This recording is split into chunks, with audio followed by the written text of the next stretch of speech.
Trump और Ukraine के राष्ट्रपति वोलोदिमीर जेलेंस्की के बीच तकरार बढ़ गई है। यूक्रेन युद्ध के बीच ट्रंप और जेलेंस्की में बयानबाजी तेज हो गई है। रूस के साथ युद्ध के लिए यूक्रेन जिम्मेदार है। ट्रंप ने सीधे सीधे यूक्रेन को जिम्मेदार ठहरा दिया।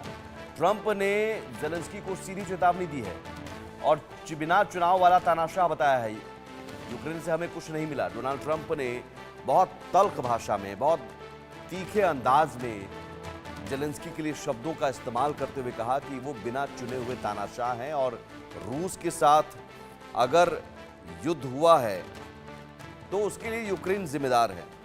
ट्रंप ने जेलेंस्की को ये बातें तब कही हैं जब रूस और अमेरिका के बीच बातचीत हो रही है इस युद्ध को रोकने के लिए। हालांकि इस युद्ध को रोकने को लेकर जो बातचीत सऊदी अरब में हुई, उस बातचीत में यूक्रेन के राष्ट्रपति जेलेंस्की को नहीं बुलाया गया था।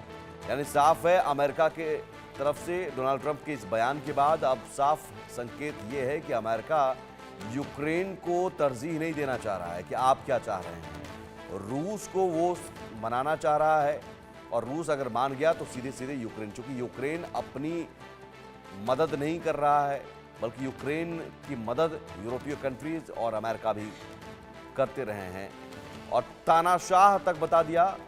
अब दोनों के बीच वार पलटवार, जेलेंस्की ने भी पलटवार किया है। ट्रंप ने तानाशाह बताया तो जेलेंस्की भी भड़के हैं। राष्ट्रपति ट्रंप पर जेलेंस्की का पलटवार। रूस के दुष्प्रचार में अमेरिकी राष्ट्रपति फंस गए हैं। देश को नहीं बेचूंगा, यूक्रेन का सबसे पॉपुलर नेता हूं, जेलेंस्की ने कहा। और ट्रंप झूठी दुनिया में जी रहे हैं। यूक्रेन के राष्ट्रपति जेलेंस्की और अमेरिकी राष्ट्रपति डोनाल्ड ट्रंप के बीच तनाव बढ़ गया है।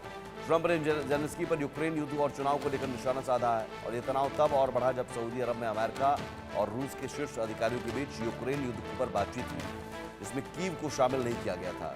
इस पर जेलेंस्की ने नाराजगी जताई, जिसके बाद ट्रंप के साथ उनका विवाद और तेज हो गया। जेलेंस्की ने आरोप लगाया कि अमेरिका ने पुतिन को वर्षों के अलगाव से बाहर लाकर मदद की है और रूस ने इस बातचीत में झूठ का सहारा लिया।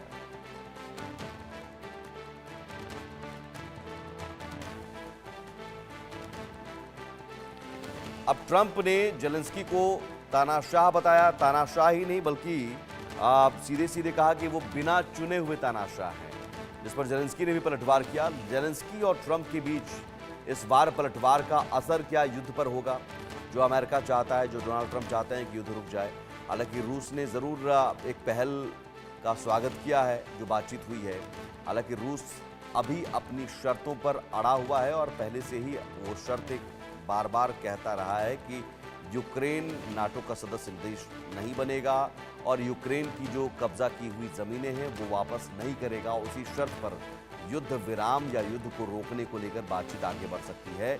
और डोनाल्ड ट्रंप ने जेलेंस्की को लेकर जिस शब्द का इस्तेमाल किया, उससे साफ संकेत दे दिए कि उसके लिए, अमेरिका के लिए मायने ये नहीं रखता है कि जेलेंस्की क्या चाहते हैं या यूक्रेन क्या चाहता है। रूस क्या चाहता है ये ज़्यादा मायने रखते हैं।